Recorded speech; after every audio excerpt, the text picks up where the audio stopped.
I'm going to show you how to solve a problem with 3 addends, or 3 little parts.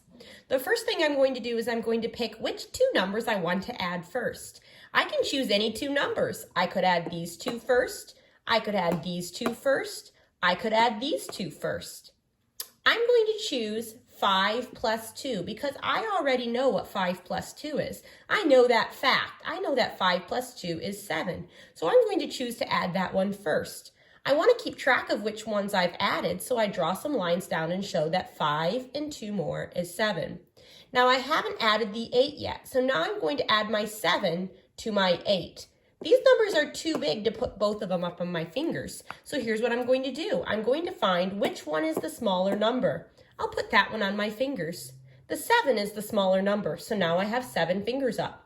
Now I need to think, am I going to add or subtract? Well, the sign says add, so I know I need to count bigger. When we add, the answer gets bigger because we're getting more. So I have the 7 on my fingers, so I'm going to count after the 8. I'm going to count bigger after the 8. What comes after the 8? 9, 10, 11, 12, 13, 14, 15. So 8 plus 5 plus 2 equals 15.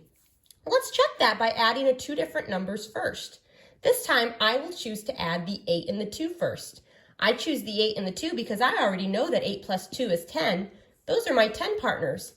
8 and 2 more is 10, so I'm going to keep track of that by drawing my lines down and adding and writing my answer right down here. Now I've already added the 8 and the 2, but I haven't added the 5 yet. So I need to add my 5 to the answer I already have. 5 plus 10. Well, that's easy. I can put the small number up on my fingers and I can count after the big number. I count after the big number because when I add, the answer gets bigger. I'm getting more. What comes after 10? 11, 12, 13, 14, 15. That's the same answer I got before.